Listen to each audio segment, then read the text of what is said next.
First contact facade. The Hegemony's most advanced scout ship, the Stellar Whisper, drifted silently through the outer reaches of the Sol system.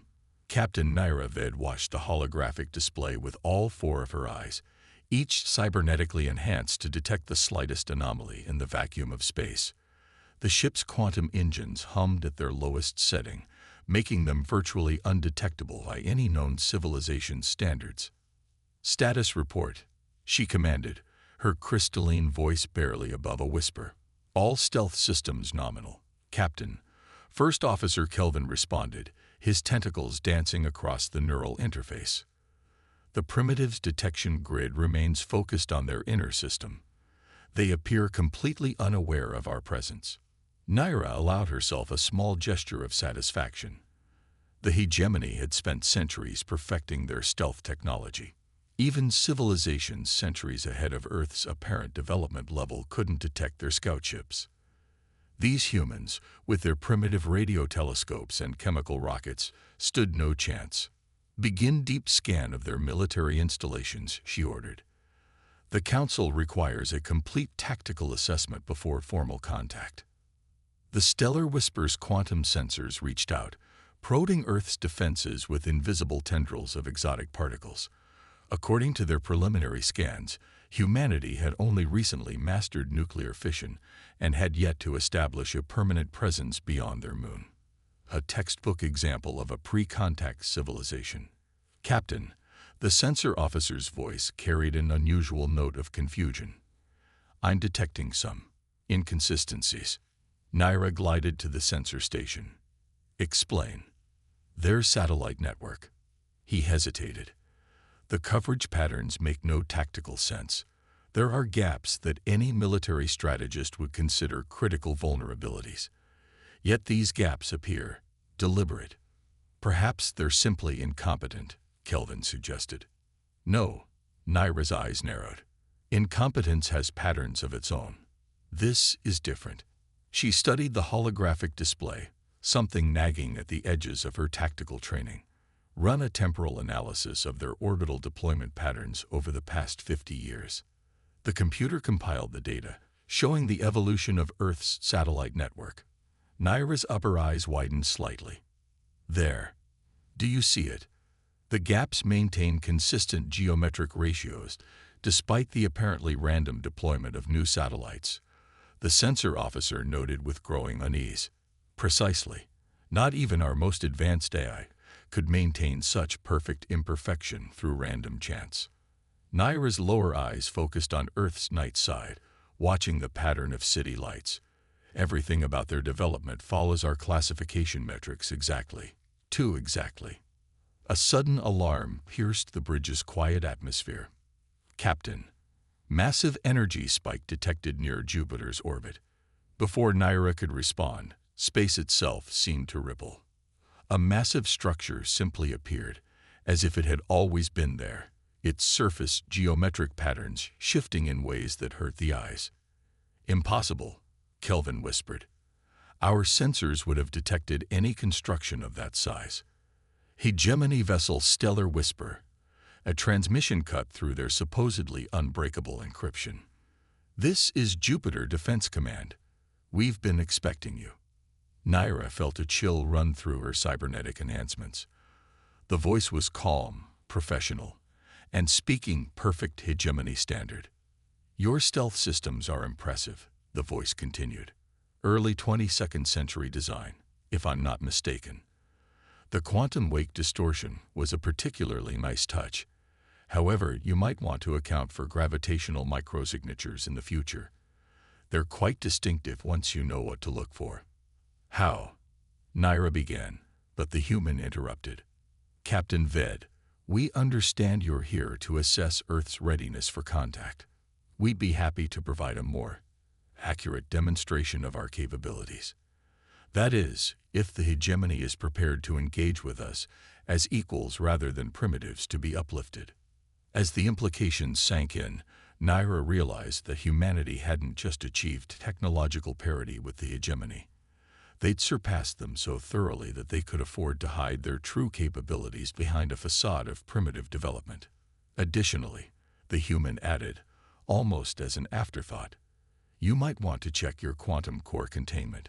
We detected a minor fluctuation that could lead to destabilization in approximately 3 standard hours. Our engineering teams would be happy to assist with the necessary adjustments. Naira exchanged glances with her crew. They had never detected any issue with the quantum core, yet somehow these primitives had not only spotted it but could offer technical assistance. We would appreciate any assistance you're willing to provide, Naira replied carefully. Excellent. Welcome to Sol System, Captain Ved. We look forward to more open discussions in the future. Though next time, you might consider simply knocking on the front door. We do appreciate good manners. As the transmission ended, Naira stared at the massive Jovian installation, its impossible geometries a stark reminder that the galaxy was about to become a much more interesting place. The Hegemony had thought they were studying humanity. Instead, humanity had been studying them, waiting for the right moment to reveal just how badly the galaxy had underestimated Earth's children. The real first contact was about to begin.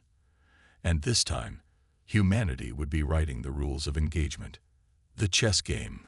Grand Admiral Lissara of the Hegemony diplomatic fleet stood before the massive viewing window of her flagship, the Eternal Light, watching Earth rotate slowly below. Her iridescent scales shifted colors with barely contained agitation as she reviewed the latest intelligence reports. 3 months of observation, she muttered to her assembled staff, and we still can't determine their actual technological level. Strategic analyst Vorex brought up a holographic display. The humans are peculiar, Admiral. They maintain the appearance of a pre-FTL civilization, while casually demonstrating technologies that violate our understanding of physics. The display showed footage from their latest diplomatic exchange. A seemingly primitive human shuttle had docked with the Eternal Light, its chemical engines and metal hull exactly what one would expect from an emerging spacefaring race. Yet their sensors had detected temporal distortions and quantum fluctuations that shouldn't be possible with such technology. Yesterday, Vorex continued, a human child was playing with what appeared to be a simple mechanical toy in the embassy. Our scientists later discovered it was manipulating 11-dimensional spacetime as a byproduct of its operation. When questioned, the child said it was just a fidget spinner. Lissara's scales shifted to a deep blue of contemplation. They're playing with us. Admiral, this isn't just technological deception. It's psychological warfare on a species-wide scale. She gestured to the planet below. Look at their cities, their vehicles, their visible infrastructure. Everything screams developing civilization. Yet their children play with toys that our most advanced scientists can barely comprehend. A junior analyst interrupted with a priority alert. Admiral, we're detecting a massive energy surge from Earth's moon. All eyes turned to the viewing window as the lunar surface seemed to ripple. The vast structure emerged from what had appeared to be solid rock, its architecture defying Euclidean geometry. Ah, my apologies, a human voice transmitted on their secure channel. Lunar Base Alpha was due for its monthly rotation. We usually do this during Earth's night side to avoid disturbing the view. I hope we didn't startle anyone. Lissara's scales flashed crimson. Monthly rotation. That structure must be at least the size of a small continent. Oh, that's just the maintenance section, the human replied casually. Would you like a tour? Our quantum coffee machine just got upgraded. Makes a lovely espresso. Before Lissara could respond, her chief science officer burst into the command chamber. Admiral, we finished analyzing their global communication network. And it doesn't exist. Or rather, what we're detecting is just a surface layer. Their actual data transmission system appears to operate through some kind of, well, we're not entirely sure. The closest approximation would be localized quantum entanglement fields woven into the fabric of reality itself. Lissara felt a headache building in all 3 of her brain clusters, so their internet, which they use primarily to share pictures of small animals and argue about entertainment programs, is more advanced than our most sophisticated military communications network, Yes, the science officer confirmed, though they do seem genuinely fond of those cat pictures. A subtle vibration ran through the flagship. Lysara didn't need to ask what caused it. She'd felt this exact harmonic resonance before, during the ship's construction when its quantum core was first installed. "They're scanning our primary power systems," her engineering chief reported unnecessarily. "The humans claim they're just being neighborly and want to ensure our containment fields are properly optimized for Earth's gravity well." "Are they?" Lysara asked, already knowing the answer. They've identified 3 potential failure points we never knew existed. Their suggested optimizations would improve our efficiency by 47%. The engineer's professional pride warred with bewilderment. They attached the technical specifications to a message asking if we'd like to join their weekly bingo night. Lysara turned back to the window, watching the massive lunar structure complete its impossible rotation. Every interaction with humanity was like this. Casual demonstrations of godlike technological prowess wrapped in disarming friendliness and seeming transparency. "They're not just ahead of us technologically," she realized. "They've transcended the very concept of technological advancement as we understand it. And they're so confident in their superiority that they don't even feel the need to hide it anymore. They're just having fun with the reveal." As if to punctuate her statement, a small object appeared next to their flagship in a brief flash of twisted space-time. It was a traditional Earth coffee mug, steam still rising from its contents, with a handwritten note, "Thought you might like to try that espresso. P.S. Bingo night really is quite fun. We use quantum randomization for the numbers." Lysara picked up the mug, her scales shifting through patterns that had no name in her species' color language of emotions. The humans weren't just rewriting the rules of physics, they were redefining the very nature of first contact diplomacy. And they were doing it all with a smile and an offered cup of coffee. The game would continue, but Lysara was beginning to suspect that humanity had already won long before the first move was made. The only question was how long they would enjoy watching the Hegemony try to catch up to a finish line that kept moving with each new impossible revelation. Mirror's Edge. High Commander Tarek of the Hegemony Defense Force tried to maintain his composure as he watched the approaching human vessels through the flagship's quantum-enhanced viewport. His facial ridges twitched involuntarily, a sign of stress his species had never evolved to hide. "Primitive chemical propulsion systems," his tactical officer noted, scanning the small fleet of Earth ships. "Metallic hulls, basic reaction thrusters. They appear to be deliberately maintaining 20th century space technology specifications." "Of course they are," Tarek muttered. "Just like their basic lunar base that casually violates conservation of mass, or their simple communication satellites that somehow exist in quantum superposition." He'd read the reports from the diplomatic fleet. He knew better than to trust appearances. The joint military exercise had been humanity's idea, a friendly competition to promote mutual understanding between species. The Hegemony Council had jumped at the chance to finally gauge Earth's true military capabilities. Tarek suspected they were walking into another carefully choreographed demonstration. "Sir," his sensor officer called out, "the human vessels are taking position for the exercise. Their formation is unusual." Tarek studied the tactical display. The Earth ships had arranged themselves in what appeared to be a completely random pattern, with massive gaps in their defensive coverage. Any first-year tactical student could have exploited such obvious weaknesses. "Message from the human flagship," communications announced. "Text only. It says, 'Shall we begin?' We thought we'd make it sporting and use only 20th century tech for the first round." Tarek's ridges flattened in resignation. "Acknowledge their message. Deploy the fleet according to standard combat doctrine. Let's see what they're really capable of." The Hegemony fleet moved with precision, their ships taking optimal firing positions to exploit the humans' apparent vulnerabilities. Centuries of tactical evolution had perfected these maneuvers. No force in known space could stand against them. "All ships in position," Tactical reported. We have targeting solutions on all human vessels. Exercise weapons are armed and ready. Very well. Tarek took a deep breath. Commence the. He never finished the order. Space itself seemed to hiccup. For a fraction of a second, every instrument on his bridge registered impossible readings. When reality reasserted itself, the human fleet had vanished. Where did they? Multiple contacts, his sensor officer shouted. They're everywhere. Behind us, above, below. Some readings suggest they're occupying the same physical space as our ships. The tactical display erupted with exercise hits as the Hegemony fleet found itself under attack from impossible angles.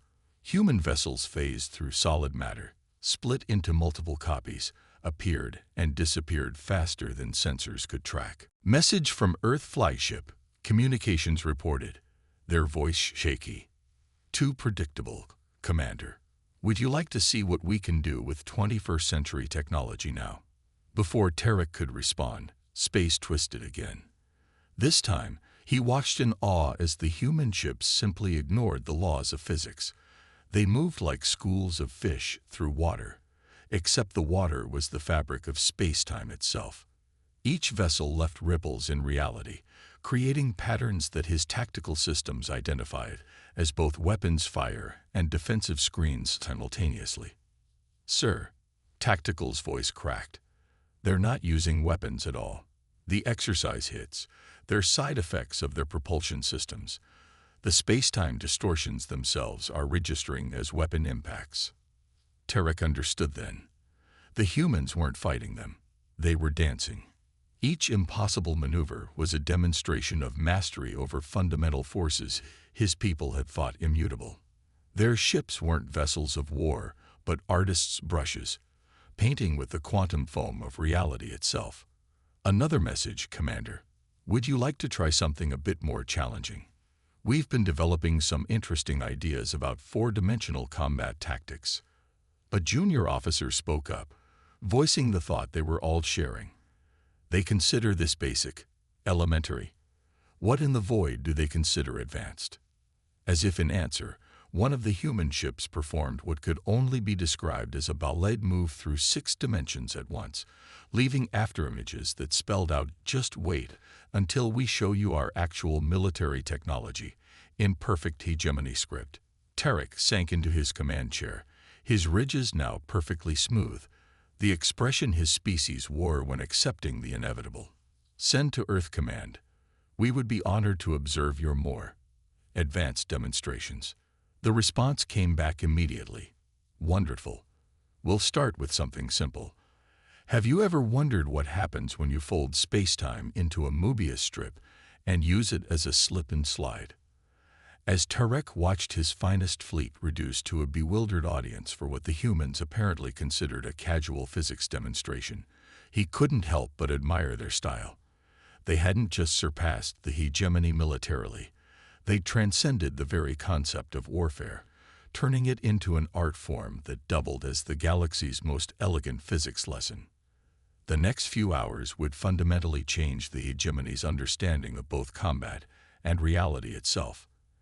And judging by the increasingly playful messages from the human fleet, they were just getting started. Silent Symphony. Deep in the void between Mars and Jupiter, Warlord Kraz of the Nexus Dominion watched his invasion fleet gather. 300 ships, each carrying enough firepower to reduce a continent to ash. The Hegemony's reports about Earth's capabilities had been interesting, but Kraz had never put much stock in diplomatic observations. Let them play their games with physics demonstrations, he growled to his command staff. Real power speaks through action, not parlor tricks. His intelligence officer, Vex, seemed less certain. Warlord, the Hegemony reports suggest the humans are far more advanced than they appear. Their casual manipulation of space-time alone is precisely why we strike now, Kraz interrupted, before they can fully reveal their hand. The Hegemony are fools, entertained by human theatrics while we seize the tactical advantage. The fleet moved into attack formation, their quantum drives spooling up for the final approach to Earth. Kraz had chosen his moment carefully. The system appeared nearly defenseless, with only a scattered network of primitive satellites and a few token orbital platforms. "Begin the attack run," he commanded. "Show these humans what real warships can do." The fleet surged forward, weapons charged. They crossed the asteroid belt without incident, exactly as planned. Then everything went wrong. First, space itself seemed to acquire texture.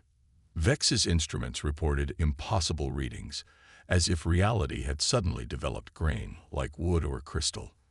The fleet's quantum drives began to stutter.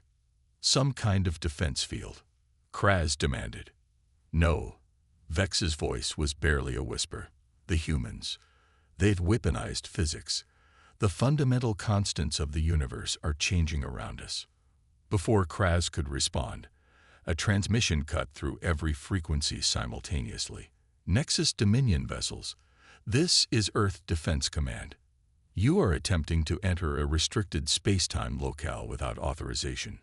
Please adjust your course immediately." The voice was pleasant, almost bored, as if dealing with invading fleets was a minor administrative task. Kraz snarled, "Launch primary weapons. Full assault pattern." The fleet's weapons fired, and the energy beams curved away like water flowing around rocks, following patterns that hurt the eyes to watch. Space rippled, and suddenly Earth's true defensive grid revealed itself. It wasn't ships or stations or weapon platforms. The entire solar system had been transformed into a single vast defense mechanism. The apparently random patterns of asteroids, the gaps in satellite coverage, even the radiation belts of the gas giants, all were part of an incomprehensibly complex machine that used the fundamental forces of reality as both sword and shield. "Remarkable targeting solution," the human voice commented mildly. "Unfortunately, you're attempting to fire weapons through a region of space where the speed of light has been temporarily adjusted to approximately 3 meters per second. We find it helps reduce collateral damage." Kraz watched in horror as his fleet's most powerful weapons produced nothing more threatening than a gentle light show. "Impossible. You can't change universal constants." "Oh, that's not even the interesting part," the voice replied. "You might want to pay attention to your quantum drives." Now, every ship in the invasion fleet suddenly lost power, not through any apparent weapon fire, but because their quantum cores had simply stopped being quantum. The fundamental principles they operated on had been locally suspended. New contacts appeared on Vex's failing sensors, human ships, emerging from what looked like folds in the fabric of reality itself. They weren't the primitive vessels reported in the exercises. These ships were crystalline lattices of pure geometry, their forms suggesting shapes that shouldn't be able to exist in three-dimensional space. A courtesy note, the human controller added, "We've adjusted local gravitational forces to prevent your ships from falling into the sun. We've also taken the liberty of stabilizing your life support systems. They were a bit disrupted when we temporarily suspended strong nuclear force in your vicinity. Don't worry, the effect is localized. Your atoms won't actually fall apart." Kraz slumped in his command chair as the human vessels surrounded his helpless fleet. They hadn't just defeated him. They'd casually negated every principle of physics he had relied on for warfare. "Now then," the voice continued, still pleasantly bureaucratic, "let's discuss the proper procedures for requesting entry into Sol space. We have some lovely brochures about our local space-time ordinances. Would you prefer them in digital format, or shall we manipulate some quantum fields to create hard copies?" A small object materialized on Kraz's bridge, a paper clipboard with actual physical forms attached. The top sheet had a sticky note, "Please fill out in triplicate. Coffee and cookies provided during processing.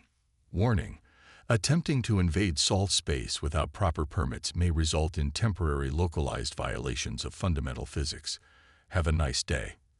As his mighty invasion fleet hung powerless in space, surrounded by ships that shouldn't be able to exist, Kraz realized that the humans hadn't just mastered technology.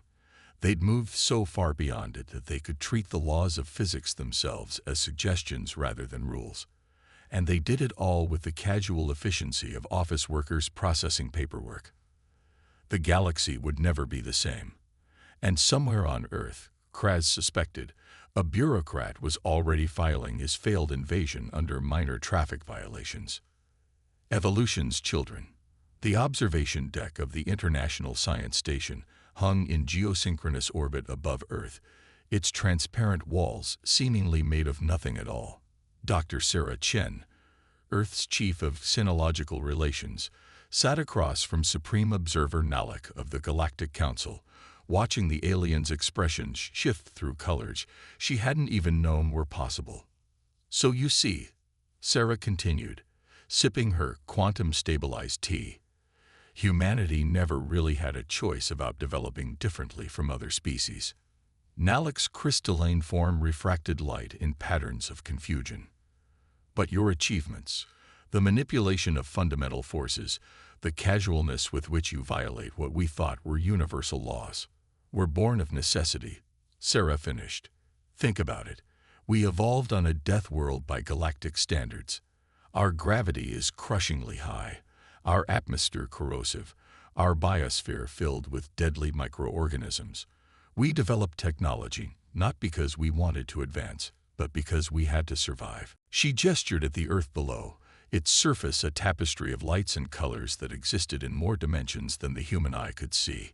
Every other spacefaring race we've encountered evolved in more forgiving conditions.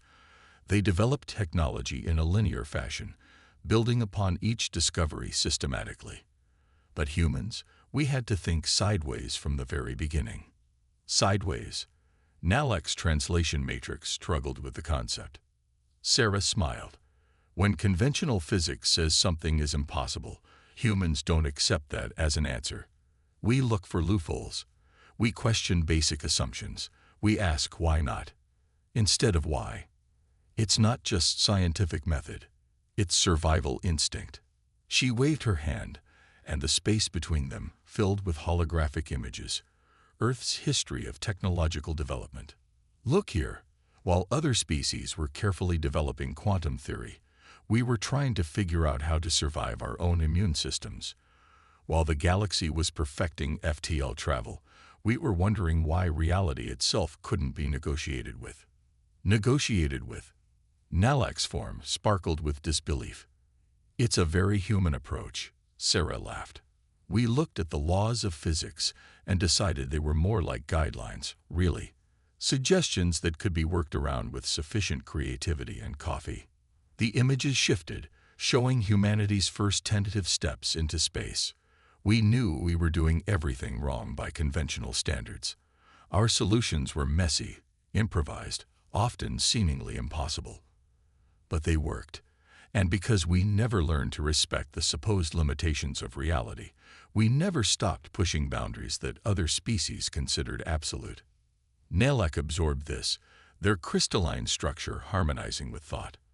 The deception, though, the deliberate appearance of primitive technology. Ah, that. Sarah's smile turned slightly mischievous. That was partly practical. We wanted to understand how the galaxy would react to us. But mostly, humans just appreciate a good dramatic reveal. We've got a bit of a flair for the theatrical. She stood, walking to the edge of the observation deck, where space itself seemed to curve around her presence. But there's something more fundamental you need to understand about humanity, Observer Nalek. Something that explains everything you've seen. What's that? We never stopped being scared. Her voice was soft, but carried weight. Every human achievement, every impossible breakthrough, every casual violation of physics, they're all driven by the deep-seated knowledge that we evolved on a planet that tried to kill us every single day. We developed technology that could rewrite reality itself because, deep down, we're still the ancestors who had to outsmart nature to survive. The space around them shimmered, and suddenly they were surrounded by representations of human technological achievements, but shown in a new light. The quantum manipulation fields that protected Earth weren't just defensive systems. They were the ultimate expression of a species that had learned to hack reality itself rather than be limited by it. That's why we can do what seems impossible to other species, Sarah continued. Where you see universal constants, we see variables to be adjusted. Where you see immutable laws, we see suggestions to be creatively interpreted. We turned our greatest weakness, our vulnerability, into our greatest strength, the absolute refusal to accept limitations. Nalek's form had settled into a deep, respectful blue. And now, what does humanity fear when you can reshape reality itself? Sarah's laugh was genuine. Everything and nothing. We fear what we might become if we stop pushing boundaries. We fear complacency. We fear the idea that there might be a final frontier, a limit we can't transcend. So we keep pushing, keep experimenting, keep asking what if. And we do it all while filling out the proper paperwork in triplicate, because even reality-bending physics should be properly documented. She turned back to the window, watching a group of children playing in one of Earth's orbital parks, their games casually ignoring several laws of thermodynamics. That's humanity's real secret, observer Nalek. We're not just evolution's children. We're its rebels. We looked at the rules of the universe and decided they were more like suggestions. And we did it all because we never forgot what it felt like to be the clever apes, huddling in caves, determined to survive against all odds. The observation deck fell silent as they watched Earth rotate below, its surface now clearly showing the impossible geometries and quantum fields that humanity had woven into the very fabric of their world. It wasn't just a planet anymore. It was a testament to what happened when determination met creativity, when survival instinct met scientific curiosity, and when a species decided that the only real law of physics was that laws were meant to be broken. In the distance, a student ship practiced its maneuvers, casually folding space-time into origami shapes while its instructor graded their technique. Just another day in a civilization that had turned the impossible into an art form, and fear into the ultimate motivation for transcendence.